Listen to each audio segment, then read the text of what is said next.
Rafael, como é que tá? Tudo certo, houve aqui um probleminha, não consegui encontrar o link para te convidar. É? Aí eu te enviei Foi. agora, acabei de te enviar agora. Ótimo, ótimo. Tá me Bom, ouvindo aí, direito? ouço, você me ouve bem? Te ouço bem e tá bem enquadrada a imagem? Tá, está bem, Tá? sim, Tá enquadrada direito, tá, né? tá.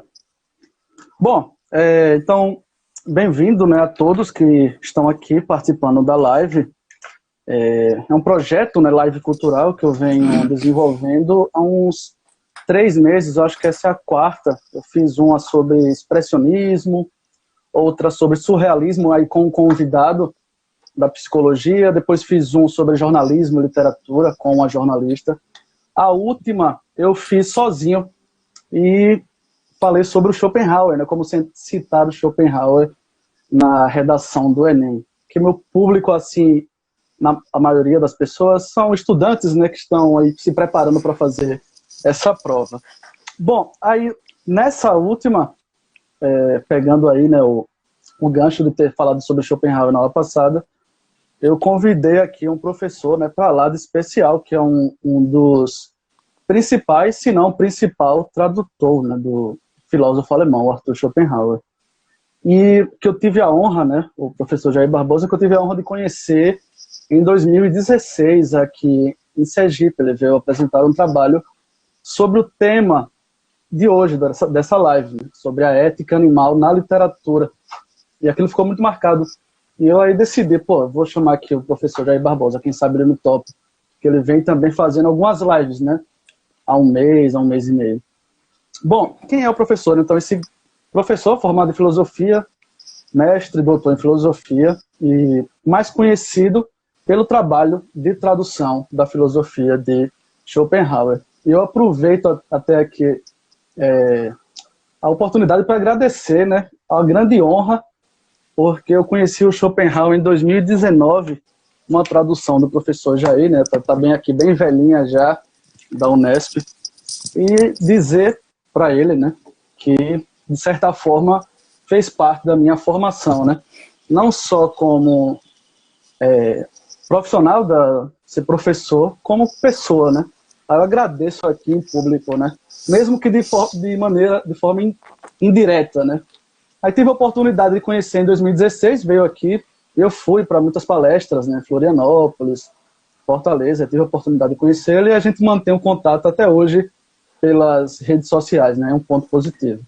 Bom, para além de ser tradutor do Schopenhauer, podemos considerar assim, o Jair Barbosa um filósofo, né, que pensa em assuntos, em questões da contemporaneidade, foi até cronista, né, do jornal O Estadão, e publicou recentemente, né, um livro, né, as crônicas politicamente incorretas, né? Acho que foi as suas crônicas que você publicou na época do Estado de São Paulo, né?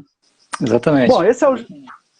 então, Jair, muito obrigado, né, por ter aceito esse convite para a gente falar sobre ética animal em Schopenhauer e na literatura. Muito obrigado mesmo pela participação. Alguma coisa assim a comentar? Rafael, eu que agradeço e fico até um pouco emocionado com as suas generosas palavras e ter, digamos assim, esse espelho da minha presença na sua formação, na sua vida, do modo como você o colocou para mim, para os que estão nos vendo e que nos verão, realmente me deixa até emocionado. Mas, sobretudo, eu fico emocionado com o tema dessa live, que é o tema da ética animal, que desde o início dos meus estudos de filosofia foi um tema que sempre me ocupou e sobre o qual eu sempre procurei investigar, porque eu acho que é um modo que eu tenho de contribuir para a defesa dos animais e do meio ambiente. Essa é uma causa que eu abracei desde a juventude e que eu a defenderei até o fim da minha vida, porque são os nossos irmãos, né? Uhum. E Schopenhauer, com certeza, ajudou, né, a você reforçar esse pensamento. Com certeza, porque eu penso que ele tem um espaço na sua filosofia que, dentre os filósofos da história da filosofia ocidental, é o mais privilegiado para a questão dos animais. E até por isso eu defendo a tese de que o Schopenhauer, embora não seja o fundador, sem dúvida alguma, é um dos grandes precursores da ética animal. Uhum. Perfeito. Acho que até um caminho que a gente vai seguir aqui, né? Eu coloquei até na pauta. Até postei hoje para o pessoal ter uma noção do que a gente iria comentar. Então, por que falar em ética animal, né? Essa é um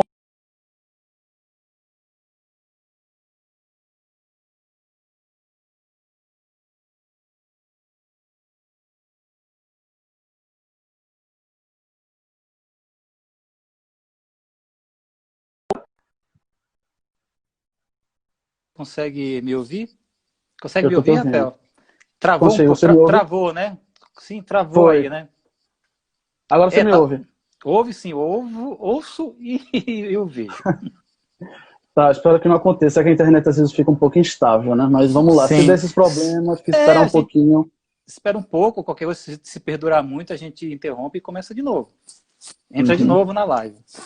Tá, Tá de novo. beleza. Bom, então por que falar em ética animal, né? Um dos objetivos é justamente mostrar a ideia de que Schopenhauer teria sido um precursor da ética animal e até mesmo de um pensamento ecológico, né? E até pode lembrar do que está acontecendo hoje em dia, né? Problemas ambientais, né? As queimadas no Pantanal, na Amazônia, a lei que foi sancionada agora essa semana pelo presidente da República, né? Que aumenta a pena para aqueles que maltratam os animais. Destacar essa atualidade do pensamento de Schopenhauer, né? Sobre essa questão. E para além desses tópicos, eu estava até pensando, né, até mesmo o vegetarianismo, né, acho que passa por aí, as pessoas que são vegetarianas. Né? Ou veganas, né, que são mais radicais, que não consomem nenhum tipo de derivado animal. Mas você falou aí na questão ambiental, eu tenho um livrinho, você me destacou como um tradutor, mas é importante dizer que eu sou, digamos assim, um divulgador do pensamento de Schopenhauer no Brasil, e eu tenho a minha formação filosófica lastreada em Schopenhauer como a estrela alfa da minha constelação de autores. Ele inclui outros, como Nietzsche, como Wittgenstein, como o próprio Kant e, sobretudo, Schelling, que eu denomino de estrela beta da minha constelação de autores. Né? Você sabe que na astronomia, as constelações elas têm aquelas estrelas mais brilhantes, a segunda mais brilhante, a terceira mais brilhante, etc. e tal, né? Então, quando você Uhum. olha para o céu, tem a constelação, por exemplo, de Touro. Tá lá, a estrela mais brilhante, que é a estrela alfa. Depois tem a beta, depois vem a gama, e por aí vai. Uhum. Então, a estrela alfa da minha constelação de autores, ou seja, aqueles autores com os quais eu penso a vida e o mundo, a estrela alfa é Schopenhauer. A beta é Schelling. Aí depois vem os outros, né? Kant, Nietzsche e Wittgenstein, sem demérito para eles, né? Mas as estrelas mais Uhum. brilhantes são Schopenhauer e Schelling. E você perguntaria por quê? Pelo papel da natureza no pensamento desses filósofos. E foi a partir daí que eu comecei propriamente a desenvolver um pensamento ou uma tese de que Schopenhauer ele é muito atual e um dos elementos que o fazem atual é justamente a possibilidade de a gente pensar uma filosofia da ecologia através dele. E uma das portas de entrada dessa filosofia da ecologia é justamente a sua ética animal. Aí você falou da questão atual desse tema e, portanto, dessa filosofia que inclui nela o direito dos animais e, por extensão, a questão da proteção da natureza. Uhum. Fala-se muito hoje em dia das queimadas na Amazônia e no Pantanal. Mas veja, não é só isso. E também não é só no Brasil que existe esse problema. Esse é um problema mundial. Veja, por exemplo, a questão da poluição do ar na China ou na Coreia do Sul, em que eles diuturnamente usam máscara para se proteger dos resíduos, dos poluentes que são lançados na atmosfera pelo capitalismo, digamos assim, comunista chinês. Uhum. Então, quer dizer, a questão ambiental não é só da queimada da Amazônia ou da queimada do Pantanal, é também da poluição do ar na China, também da poluição do ar na Coreia do Sul, e por aí vai. tá? Então é Uhum. importante fazer essa ressalva. Mas isso dito, um dos grandes problemas ambientais, por exemplo, que eu gostaria de destacar, são as abelhas. Você sabia que as abelhas estão próximas da extinção? Eu acho que E eu não é, lembro de e ter não lido é alguma culpa do coisa. Brasil, não. Não é culpa do Brasil, não. É culpa dos produtores de agrotóxico, que, ao fornecer os seus produtos para os agricultores que pulverizam as lavouras, estão destruindo a reprodução natural e o habitat natural das abelhas. Por isso que é importante não só ser vegetariano, mas ser orgânico, ou seja, consumir produtos orgânicos não derivados da produção mediante agrotóxico, né? Tá. Uhum. Então tem a questão da Amazônia, tem a questão do Pantanal, tem a questão da poluição do ar na China, na Coreia do Sul, tem a questão das abelhas e também tem a questão, que eu diria, do avanço das cidades na vegetação do entorno delas. Ora, por exemplo, a Mata Atlântica, que está ali na costa de São Paulo, na costa do Paraná, as cidades, sobretudo em São Paulo, estão avançando sobre a Mata Atlântica.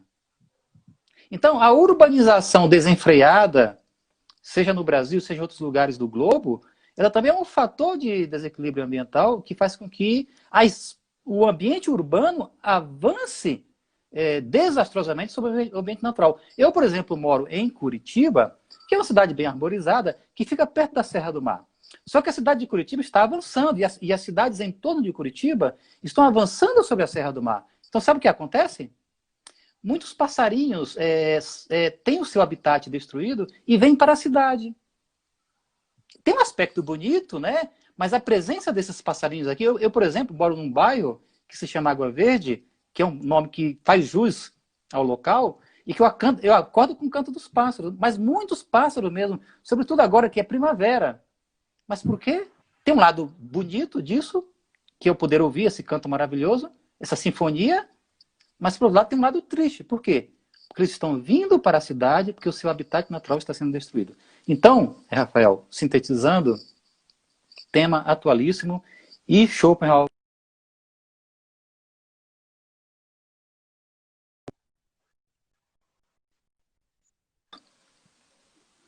Beleza, Jair. Você falou num tópico aqui, eu até esqueci de comentar, né?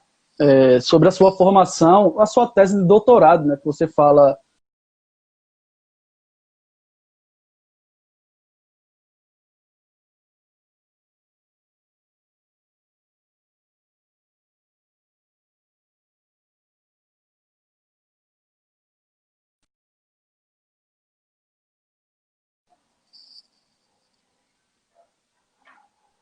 E agora? Me ouve? Voltou. Sabe o que eu ouvi dizer, Rafael, aqui? Você está com smartphone ou com tablet? Smartphone. Eu ouvi dizer que se você for no ajuste e colocar uma resolução básica, evita essa instabilidade. Provavelmente o teu smartphone está na resolução máxima para gravação.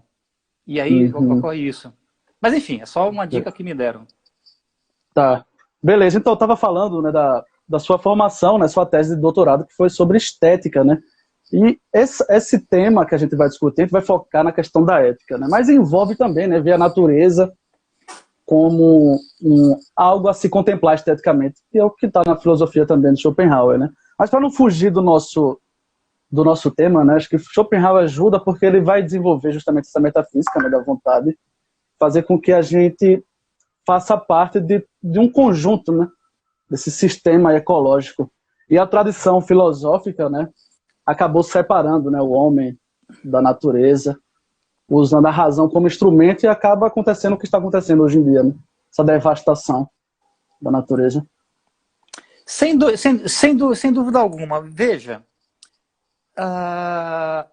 eu penso que... E aí o próprio Schopenhauer vai fazer um roteiro que influenciou essa tradição filosófica, tá? Para mostrar por que os animais eles foram, de algum modo, alocados nas éticas ocidentais sem o mínimo direito.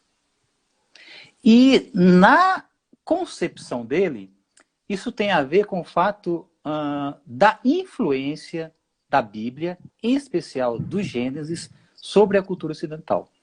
Porque você deve se recordar, para quem leu a Bíblia, que lá no Gênesis está escrito que o ser humano foi feito à imagem e semelhança de Deus. E Deus criou a terra e os animais e a natureza e destinou isso ao ser humano. E, inclusive, na tradução do Lutero da Bíblia para o alemão, que depois influenciou todas as outras traduções, o Lutero utiliza o termo imperar. Ou seja, Deus teria destinado a natureza e os animais para que o ser humano imperasse sobre ela. E mais, o Gênesis não traz recomendações de bons tratos para com os animais, em se tratando do Antigo Testamento. E mesmo no caso do Novo Testamento, apesar de haver uma concepção mais favorável dos animais, sobretudo quando a gente pensa naquela imagem de Natal, inclusive, né, do presépio, dos animais ali, que testemunham, junto com João e Maria, o Cristo, né, a Boa Nova, etc. e tal, mas ainda assim, não há uma palavra digamos assim, enfática de proteção dos animais. Então, na concepção do Schopenhauer, essa visão bíblica, sobretudo do Gênesis, influenciou não só a filosofia, mas influenciou a ciência, influenciou a medicina, influenciou o sistema jurídico, de tal maneira que, através dessa influência bíblica, os animais ficaram à margem da proteção social, ficaram à margem do direito. Então, o que o Schopenhauer faz, digamos assim, na sua ética animal, é uma tentativa de resgatar, digamos assim, a dignidade deles, dos animais, dizendo que a própria ética está na base, obviamente, do direito. E nesse sentido, e a gente vai ver que a ética dele atribui a dignidade aos animais, isso tem, de algum modo, de se refletir na legislação. Mas, enfim, ele acha que esse desprezo do Ocidente em relação aos animais, no sentido de que eles não sejam um sujeito de direito, como é, por exemplo, uma criança, que não é autônoma, tá? Como um adulto, e ainda assim está ao abrigo da legislação, ele acha que os animais deveriam também estar ao abrigo da legislação, tanto quanto a criança não é, digamos assim, autônoma. Mas a criança, ela é um sujeito de direito. Então, por que os animais não são? Não é mesmo? Sendo que muitos animais, dependendo da idade deles, são mais inteligentes, são mais autônomos do que uma criança que está engatinhando. Sem falar que eles têm sensibilidade. Então ele faz essa espécie de genealogia dessa condição dos animais no Ocidente. Inclusive, ele chega um momento a dizer que os seres humanos sobre a face da Terra são como uma espécie de diabos e os animais são as suas vítimas que são espetadas. Ele diz isso na sua obra Parega e Paralipômena. Isso é um absurdo. Isso é um absurdo. Então isso passou para toda a cultura ocidental, mas no caso da filosofia, ele vai dizer que isso influenciou a filosofia, mas no caso da origem da filosofia, no caso dos gregos, temos já ali uma tradição racionalista de filosofia que procura diferenciar o ser humano dos animais mediante a faculdade de razão. Ou seja, o fato de sermos animais racionais nos distinguiria dos outros animais que não são racionais. Isso traria privilégios. E ele vê isso, sobretudo, em Platão, o pai da filosofia ocidental, digamos assim. E, de fato, na obra do Platão, República, ele vai dizer que são as matemáticas, a aritmética, a geometria, que dá acesso ao mundo das ideias, ao mundo dos arquétipos, ao mundo verdadeiro. Não é mesmo? Tira até os poetas da cidade, né? Hã? Ele sugere até tirar os poetas, né? Na República os poetas são expulsos, né? E o que dá acesso à verdade para ele, Platão, é a matemática. Então, veja, isso aí está até na raiz daquilo que o Descartes depois vai chamar de matemática universal, que, na verdade, é uma concepção que influencia toda a ciência. Ou seja, na verdade, o que daria acesso à decifração do enigma do mundo, às verdades do mundo, seria a linguagem matemática. Isso já está no Platão. Isso tem a ver com o racionalismo dele. Racionalismo esse, que atribui à razão esse poder de decifrar o enigma do mundo, que depois vai respingar no Descartes. É o Descartes que também vai abraçar essa teoria, e ele que tem a expressão mateses universais, ou seja, matemática universal. Nós teríamos condições, de, através da razão e através da matemática, esse produto privilegiado da razão, de decifrarmos o enigma do mundo através de números, que na verdade é uma concepção pitagórica, já está lá do Pitágoras, né? Que foi o fundador de uma religião numérica na Grécia, que vai influenciar inclusive o Platão. Então veja, isso marca fortemente o modo de pensar ocidental, tá? E isso já está no Platão, mas o Descartes abraça isso ao ponto de dizer que o ser humano, enquanto animal racional e, portanto, totalmente distinto dos animais, ele chega ao ponto de dizer, inclusive, que não existe coisa mais absurda, mais ímpia, do que considerar a alma do ser humano como semelhante à alma dos animais. Ou seja, ele quer distinguir completamente o ser humano dos animais. E tem outra frase ainda do Descartes, que está no discurso do método, em que ele diz que os seres humanos devem se tornar os senhores e possuidores da natureza. O que é isso daí? Gênesis bíblico. O ser humano deve imperar sobre a natureza. Em Descartes, o ser humano deve ser o senhor e possuidor da natureza. Então você junta essa tradição judaico-cristã com o racionalismo ocidental, então você vai desembocar numa concepção filosófica que considera a natureza como um simples instrumento a ser manipulado. E o glorioso Kant segue também o Descartes, porque na fundamentação da metafísica dos costumes, ele vai dizer que os animais são coisas e os seres humanos são fins em si mesmos. O que significa? Que os animais podem ser meios para fins, portanto, podem ser usados, podem ser manipulados. Enquanto os seres humanos, ao serem fins em si mesmos, eles não podem ser tratados como tal, e nesse sentido eles teriam uma dignidade. Dignidade, coisa que os animais não teriam. Seres humanos são fins em si mesmos, são sujeitos autônomos e, portanto, não podem ser meios para fins, ao contrário dos animais, que são coisas. Sache é o termo alemão. Então, você percebe? Você tem uma tradição judaico-cristã, está lá no Gênesis, você tem Platão, você tem Descartes, você tem Kant. Então, todo esse pessoal estabelece uma visão dos animais e, por extensão, da natureza como um mero objeto a ser manipulado. Aliás, os frankfurtianos, na sua obra Adorno e Horkheimer, né, Dialética do Esclarecimento, eles vão dizer o seguinte, que o ser humano lida com a natureza como o ditador lida com as pessoas sobre a qual ele impera, ou seja, só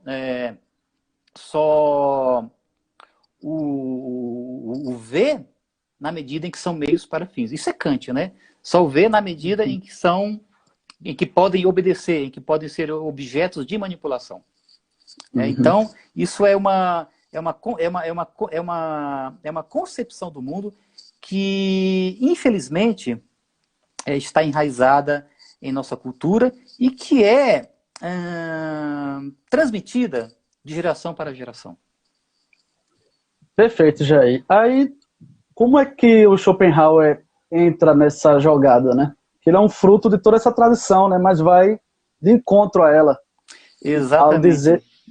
Ao dizer que não há essa separação entre sujeito e objeto e somos todos parte, sei lá, um resultado de uma mesma essência, né? Que é essa vontade, né? Você poderia explicar melhor isso?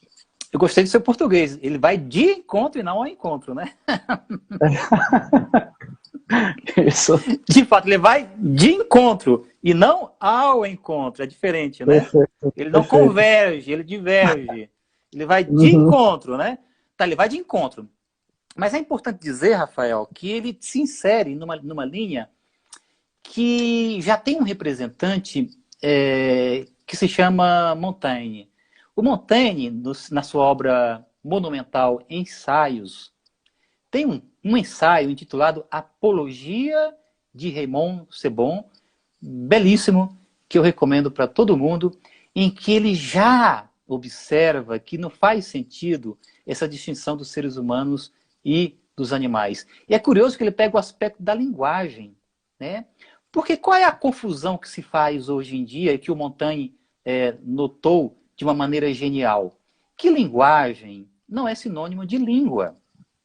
Os seres racionais, os humanos, se servem da língua para falar língua portuguesa, língua francesa, língua alemã, língua inglesa. Ok, e nós nos comunicamos através da língua. Só que a gente tem tendência a achar que toda comunicação de significado vem através da língua. Que o Montaigne diz, não. Os animais têm linguagem, miam, latem. Ele tinha uma gata, né? Então, esse miado, esse ronronar, esse pedido de comida através de um miado diferente, a sua feição facial, isso é linguagem, é um modo de se comunicar com a gente. E é preciso ser muito obscurantista para não querer aprender essa linguagem e dizer que isso não faz sentido. Então você vê, já no Montaigne você tem isso daí pelo aspecto da distinção entre linguagem e língua, que é um tema muito contemporâneo, muito interessante para ser meditado, avaliado, discutido filosoficamente. Tá, mas veja bem, em função disso, ele tem uma belíssima narrativa que ele pega da antiguidade, que é para falar justamente dessa questão não só da sensibilidade, mas da moralidade dos animais. Eles não têm só sentimentos, eles também têm sentido ético. E tem um belíssimo relato dele, né, que ele atribui a Apiano, né, que é o seguinte, ele conta a história que o Montaigne relata, né, reproduz, é Apiano, né, que ele reproduz essa história, de um escravo que fugiu. E é um escravo africano que fugiu. E ele se abrigou numa caverna. Aí um belo dia chega um leão nessa caverna. E o escravo ficou morrendo de medo. Nossa, serei devorado. Mas qual a surpresa do escravo? Quando o leão se aproximou, não ficou com raiva do escravo estar ali, porque provavelmente era o local que o leão frequentava, né? E o leão, em vez de ir lá defender o seu território e agredi-lo, ele se aproximou do escravo, do fugitivo, com a pata ferida, com uma lasca de madeira na sua pata, e estendeu essa pata para o escravo. Aí o escravo, ainda assustado, né, pegou a pata e tirou aquela lasca, limpou, e assim diminuiu a dor do ferido do animal, e eles passaram a conviver. E o animal muito agradecido a ele. Só que o que o animal fazia? O que o leão fazia? Ele saía para caçar. Né? Saía para caçar.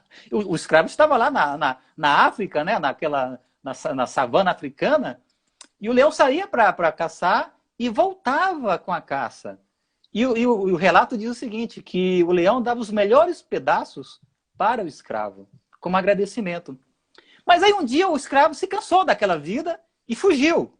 Foi capturado de novo e foi levado para Roma, porque essa história se passa na Antiguidade Clássica, né? Foi levado para Roma para participar da luta dos gladiadores. Ou seja, ele teria de ir lá, não propriamente ser gladiador, mas ser atirado às feras lá, no anfiteatro, no Coliseu. E aí, um belo dia, chegou o dia, né, da apresentação, ele foi atirado lá no anfiteatro das feras e para duelar com um leão. Aí o anfiteatro lotado, né? E todo mundo esperando aquele embate, que o leão fosse devorar o escravo. Mas qual a surpresa quando o leão se aproxima do escravo e o abraça e o lambe? Ou seja, era aquele leão que também fora capturado. E reconheceu o escravo. E se abraçaram, e se lamberam, e trocaram afeições. Ele se recordou o leão. E o público ficou estarrecido com aquilo. E aí o escravo e o leão foram libertos e passaram a circular por Roma pedindo esmola para a sobrevivência. E aí o pessoal exclamava, olha lá, o escravo amigo do leão, olha lá o leão que de algum modo salvou o escravo. Enfim, ou seja, o Montaigne conta essa história para dizer os animais não só têm sentimentos, como têm senso moral. E um outro sujeito que aproveita isso do Montaigne é o Hume. O Hume tem uma frase que eu acho assim, muito interessante, que ele diz o seguinte, quase tão ridículo quanto negar uma verdade evidente é realizar um esforço para demonstrá-la. E para ele nada mais evidente do que o fato de que os animais têm sentimento e senso moral. Ou seja, ele está na mesma linha do Montaigne. Isso, obviamente, vai respingar no Schopenhauer. Né? Então, contra a tradição e se alinhando ao Montaigne e ao Hume, ele vai dizer que os animais devem estar ao abrigo da ética, devem estar ao abrigo do direito. E é aí que vai entrar em cena, propriamente dizendo, a ética da compaixão dele, que é a base, propriamente, disso que estou chamando dele como precursor da ética animal. Perfeito. E o que seria exatamente, Jair, para que ficasse claro assim, para o pessoal que está aqui assistindo, né? Como é que o Schopenhauer chega nessa ideia, né, de que o ser humano ético, né, é aquele que tem compaixão, né, pelos outros, né? E, consequentemente, pelos animais. Sim, sim. Isso está na obra dele sobre o fundamento da moral. O que ele diz é o seguinte, que ele investiga qual seria a base de uma ação genuinamente boa. O que é difícil dizer, porque muitas vezes, quando a pessoa age, a gente pensa que ela está agindo eticamente, na verdade, ela está agindo apenas por interesse, por egoísmo. Até o altruísmo é uma forma de egoísmo. Porque o que é o altruísta? Ele quer ser reconhecido como altruísta. Isso é egoísmo.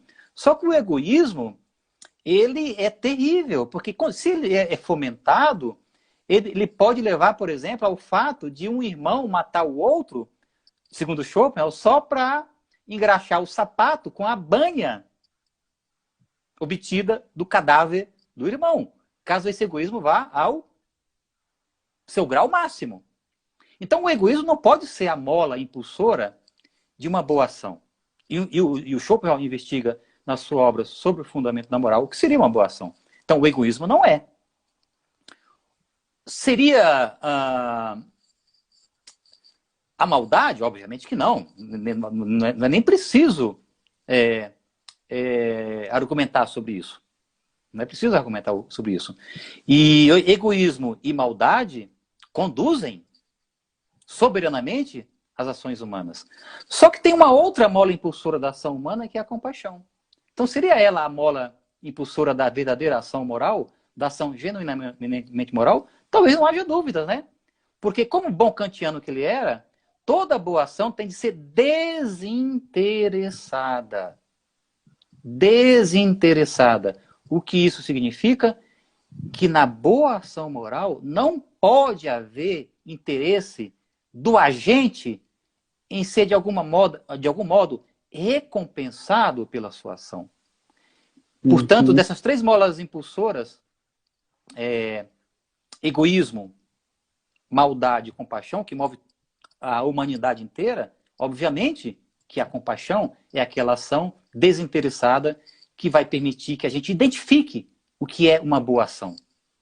E ao chegar a essa conclusão de que toda ação boa é desinteressada e que só na compaixão, como mola impulsora da ação humana, você pode identificar isso, é que ele diz que a compaixão é a base, é o fundamento da moral. E aí ele diz o que é a compaixão? Como o nome diz, é paixão com. É sofrer com. Mas agir para ajudar o ser sofrente.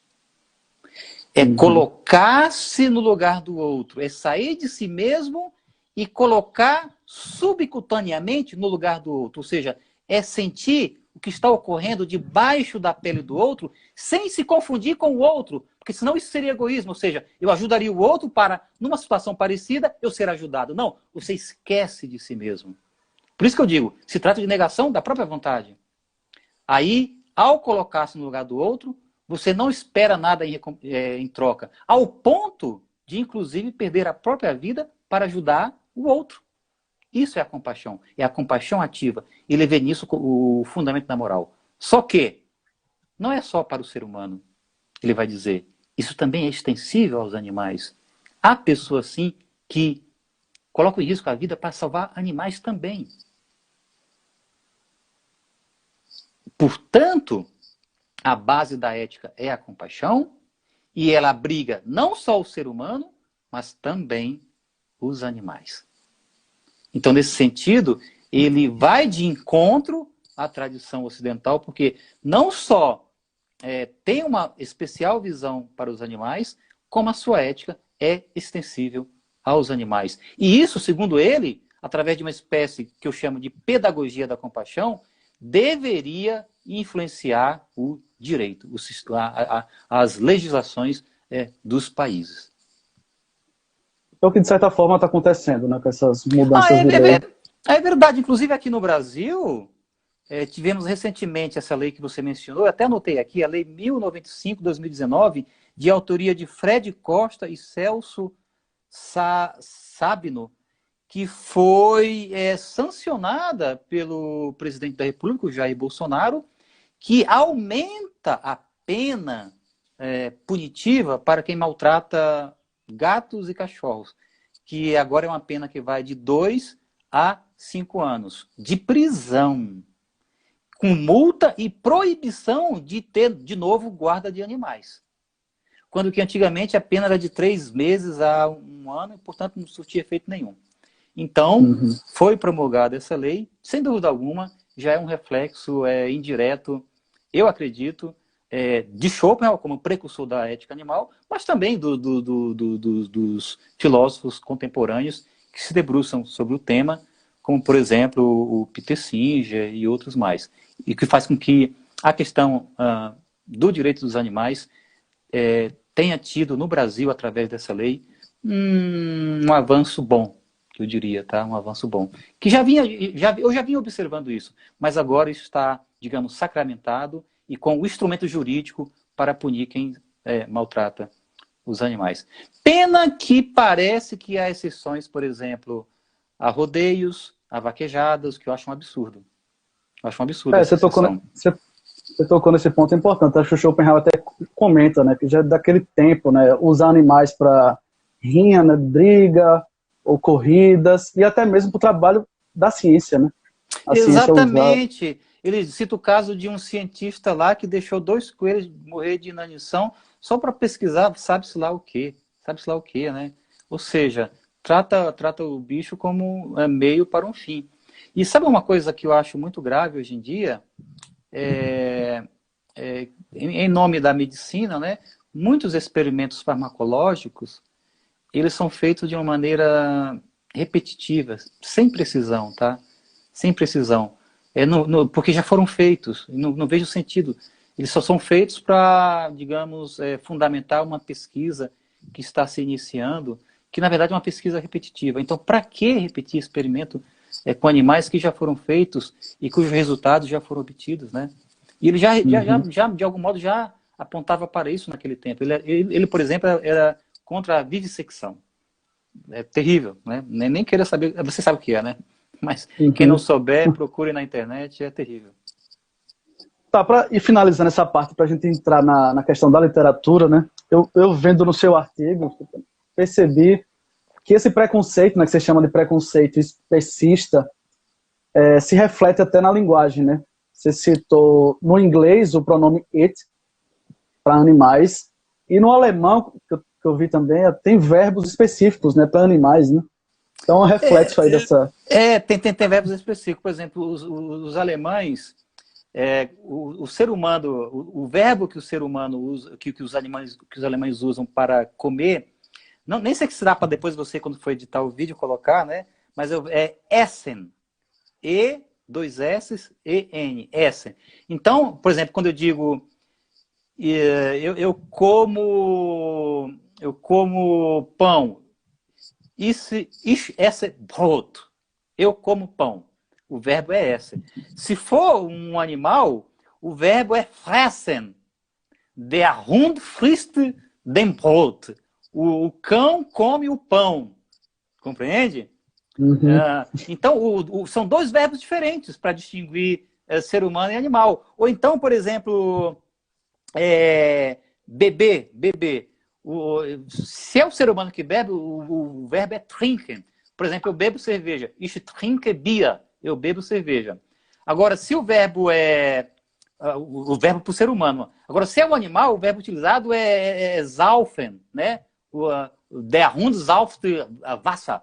O cão bebe água. Então, nessa distinção aí, você já vê um preconceito especista. Ou seja, diferenciar o ser humano dos animais. E a língua inglesa também, quando se refere aos animais, usa o termo, o pronome it, que é o mesmo pronome para se referir a coisas. Ser humano é she, he, correto? She, mulher, he, homem. Agora, animal, it. Lousa, it. Pedra, it. Cão, it. A não ser que fale the dog, né? Mas, digamos assim, num discurso indireto, utilizando como pronome, no caso, né? É it. Então, o Schopenhauer vê nisso um preconceito especista da língua inglesa e da língua alemã. Na língua portuguesa não temos isso, né? Ponto positivo para nós, nesse caso, né? Ponto positivo para nós. Mas a língua que dominou, os países que dominaram o Ocidente culturalmente, os ingleses, parte deles, né? Porque tem os franceses também. Mas os ingleses, os Estados Unidos, os alemães, eles têm essa distinção, tá? Linguística. Então, isso para ele é um preconceito específico. O que é especismo? É considerar que só a própria espécie é digna moralmente. E só que isso aí, o termo específico, ele até usa o termo espécie, eigene espécie, a própria espécie, que depois no século XX vai surgir, vai ser popularizado entre os estudiosos da ética animal o termo especismo, né? Ou seja, o que é especismo? É achar que só a espécie humana tem dignidade e tem direitos jurídicos. Mas isso é tão grave quanto, digamos, o sexismo, achar que, pelo menos se tratando de mundo contemporâneo, né? Porque entre os gregos se sabe qual é a condição da mulher, né? Mas em termos contemporâneos, sexismo não faz hoje sentido. Achar que o homem tem mais privilégio que a mulher, no mundo contemporâneo não faz mais sentido isso, né? É a realidade de hoje em dia. Então isso é sexismo, tá? Ou então, racismo. Também não faz sentido no mundo contemporâneo racismo, né? Dizer que o branco tem privilégios, tem vantagens sobre o negro, sobre o pardo, hoje em dia não faz sentido. Então, só para o nosso público compreender o que é especismo, é só pensar em sexismo e racismo.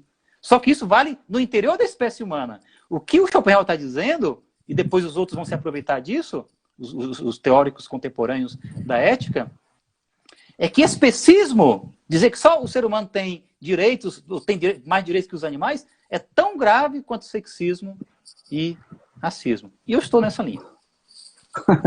Perfeito. Por isso que eu sou vegetariano a caminho do veganismo.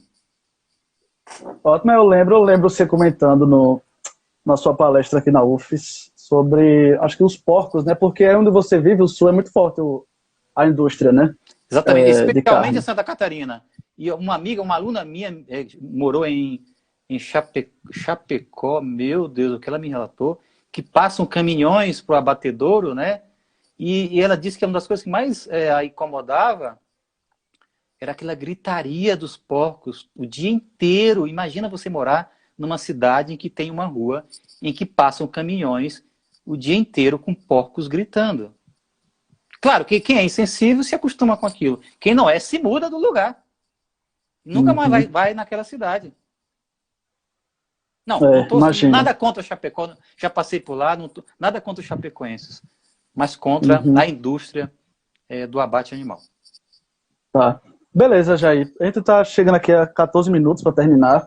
Eu acho que dá um tempinho para a gente falar um pouco, né, do animal na literatura, né? Que foi o tema da sua palestra aqui na UFES e que a gente tentou encaixar aqui, né, para falar da ética animal Schopenhauer e como isso se reflete na literatura, especialmente na literatura brasileira, né? Que tem uma tradição que começa aí com Machado de Assis, né, com Quincas Borba, passa por Graciliano e chega até Guimarães Rosa, né?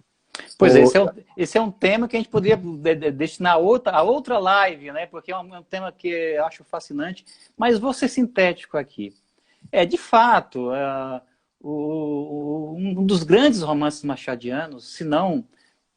Porque o Machado tem aquela trilogia, o Uma vez eu falei trilogia, o pessoal não gostou. A trilogia tem uma sequência, mas eu acho que é trilogia mesmo, né? Porque, veja bem, você tem o filósofo Quincas Borba, que aparece... A trilogia realista de Machado de Assis, né? Composta de Memórias Póstumas de Brás Cubas, Quincas Borba e Dom Casmurro. Eu dei uma palestra falando disso e falei de trilogia. Aí veio um chato dizer que não valia a pena usar o termo, que o termo não era correto. Mas acho que é correto sim. Por quê? Você tem em Memórias Póstumas de Brás Cubas, a obra inaugural dessa trilogia realista, você tem ali o Brás Cubas e o filósofo Quincas Borba como dois personagens impactantes.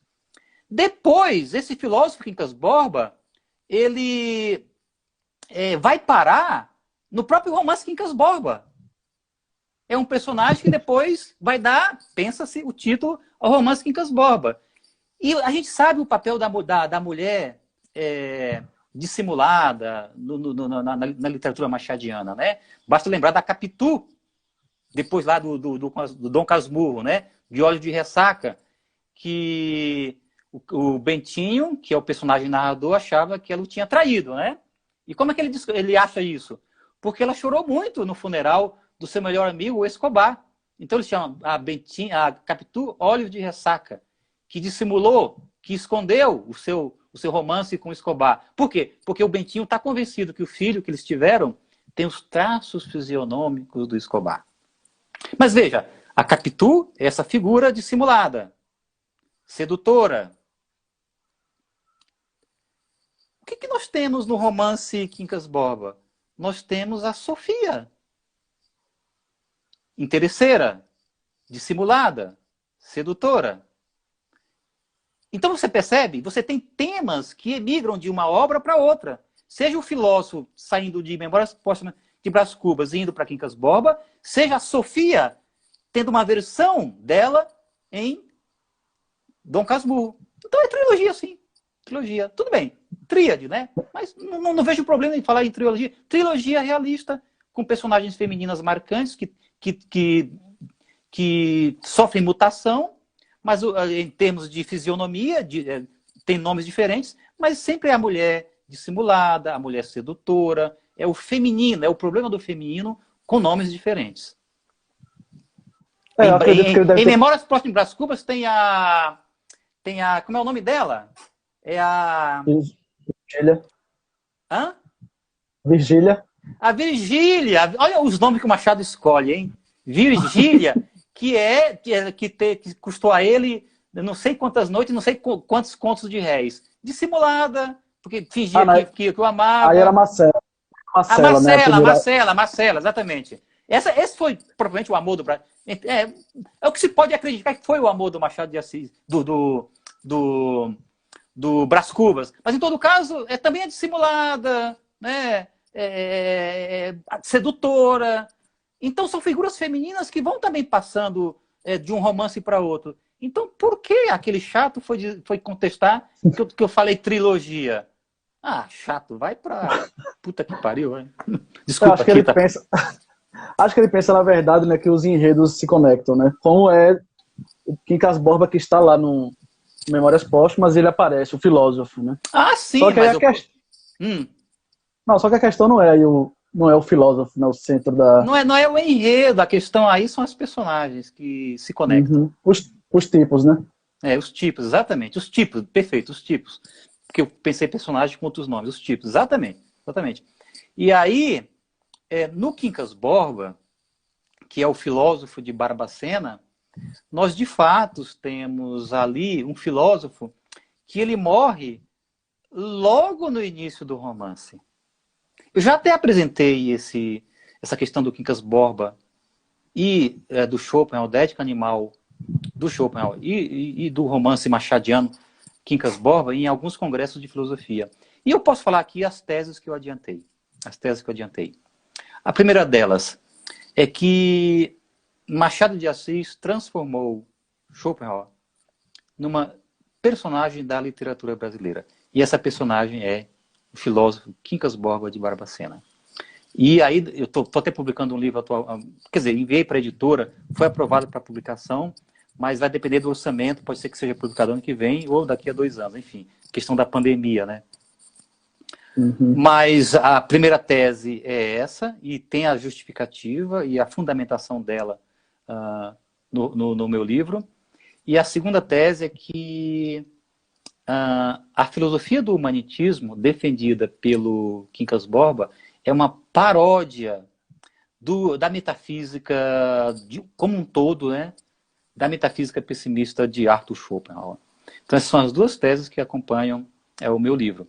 E, no meu entendimento, nesse romance Quincas Borba, o título não se refere ao filósofo, porque o filósofo logo some de cena, mas o título se refere ao cachorro, que, de algum modo, abre o romance na sua versão originária, porque tem uma versão originária. O Machado de Assis publicou esse romance em folhetins, né? Então, digamos assim, a cada período de tempo, ele escrevia um capítulo e ia publicando, como nas novelas de hoje em dia, na televisão. Era um capítulo, até chegar ao fim. Ele fazia isso. Por isso que ele se refere muito à leitora, mas o leitor tem de pensar o seguinte, naquela época ele escrevia pensando na leitora. Porque o Machado de Assis é uma coisa interessante, deixa eu abrir um parênteses, né? Eu não conheço escritor que melhor se debruçou sobre o feminino na literatura brasileira. Mas o que é mais especial no Machado de Assis é que ele gostava das mulheres. Eu sempre vejo as personagens femininas do Machado de Assis como o Machado de Assis tendo compaixão e portanto, amor, porque compaixão é amor. Amor por elas. É curioso, mesmo a Capitu, a gente percebe na narrativa que o problema é do Bentinho, que é o narrador em primeira pessoa. Mas se a gente pensar que foi o Machado de Assis que escreveu o romance, e não o Bentinho, ele tem uma profunda empatia e, portanto, amor pelas suas personagens femininas. Isso é muito bonito nele, né? Eu desafio alguém a me dizer, a me nomear um escritor que tratou as suas personagens femininas com tanto carinho quanto Machado de Assis. Tanto faz o seu espectro moral. Tanto faz o seu espectro moral. Isso é bonito nele. Mas, enfim, voltando à questão do Quincas Borba, o título não se refere, eu tenho aqui como fundamentar esse meu argumento, não se refere ao filósofo, que some no início da narrativa, mas ao cachorro. O cachorro abre o romance e ele encerra o romance. E ele atravessa toda a narrativa. E como você muito bem me observou, Rafael, numa mensagem que trocamos de áudio ou ou escrita, o próprio Rubião, que é uma das personagens, que é a personagem principal do romance, ele só é Rubião no sentido de uma pessoa rica por causa do cachorro Quincas Borba, né? E aí quem quiser saber por que leia o romance, né? Porque ele foi herdeiro sobre a condição de cuidar do cachorro, né? Ele já tinha dado o cachorro, né? E justamente, porque ele sai de Minas Gerais, ele é um interiorano, né? Que não sabia o que fazer da vida, e o Machado de Assis é até irônico, né? Ele não sabia o que fazer da vida, ele não sabia o que queria, ele não sabia como ganhar dinheiro, ele se encostou na profissão de professor. Eu não tenho o que fazer, você é professor. Por acaso isso não te soa um tanto quanto atual, não? Com certeza. Tem muita gente que não sabe o que fazer e vai ser professor. E até por isso, são pessoas que mancham os digníssimos professores que temos no ensino primário, no ensino médio, na universidade, que não têm o que fazer e vão ser professores, e assim tornam o sistema educacional brasileiro uma perfeita tragédia, por conta dessas pessoas que, inclusive, prejudicam aquelas pessoas extremamente capacitadas que são os nossos professores. De fato, né? De fato, né? Bom, mas é isso, então, né? De fato, é o personagem principal, né? Se o Rubião, que já tinha dado o cachorro, quando ele lê a carta, né, o testamento, que ele fica desesperado para pegar Quincas Borba cachorro já de tinha volta, dado, né? Para uma senhora, né? E sabe qual é uma das cenas mais emocionantes? Quando ele sai, porque até então o Rubião ficou só encarregado de cuidar, e depois ele recebe a notícia que o Quincas Borba morreu, o filósofo, né? E deixou a herança para ele. Mas o que eu acho interessante é que antes do Quincas Borba filósofo ir para a corte, né? Porque ele vivia no interior de Minas Gerais, em Barbacena, depois ele vai para a corte do Rio de Janeiro, porque o romance se passa no século XIX, onde quando ainda havia a corte no Brasil, segunda metade do século XIX, né? Antes de ir para a corte, ele fala para o Rubião, tome cuidado com ele, dê-lhe leites no momento adequado, não deixe que o maltratem, né? Não deixe, ele usa mais ou menos esses termos, né? E impeça que ele seja objeto de maltrato, enfim. E ele foi chorando, né? Foi chorando para a corte no Rio de Janeiro. Então, ou seja, o que o Machado de Assis mostra aí é uma compaixão antecipada e ativa do Quincas Borba filósofo pelo Quincas Borba cachorro. Por que compaixão ativa? Porque depois a gente vai perceber que o cachorro foi de fato o herdeiro. Foi o Rubião, mas sob a condição de cuidar do cachorro, porque do contrário perderia a herança. O que é isso? É compaixão ativa. Porque a compaixão em Schopenhauer não é só você sentir pena e ficar olhando, que pena. Isso está mais próximo do sadismo. A compaixão em Schopenhauer, é importante que o seu público saiba, a compaixão em Schopenhauer significa compaixão ativa. Só assim ela poderá ser definida como compaixão. É preciso uma ação para ajudar. E o Quincas Borba ajudou mediante o testamento. O filósofo. Perfeito, Jair. Perfeito. E o cachorro mostra que tem um bom caráter, porque ele fica com o Rubião até o fim, né? Até o fim, enlouquece... acho que as pessoas vão ler, não sei. Enlouquece com ele e morre um pouquinho depois dele. Isso. Perfeito. É a fidelidade, ou seja, é o senso moral do animal. Porque fidelidade é uma característica moral. Porque todos até então, né, a Sofia e o marido estavam fazendo amizade com o Rubião por interesse financeiro. Por mero interesse, por mero interesse. Perfeito. Eu acho que fica para uma próxima, né, gente? Tentar se aprofundar mais no Quincas Borba, ou até mesmo falar do Graciliano, né, do Guimarães Rosa, na próxima live, manter esse diálogo aí, né, com a ética da compaixão, a ética animal, né, de Schopenhauer, desses autores.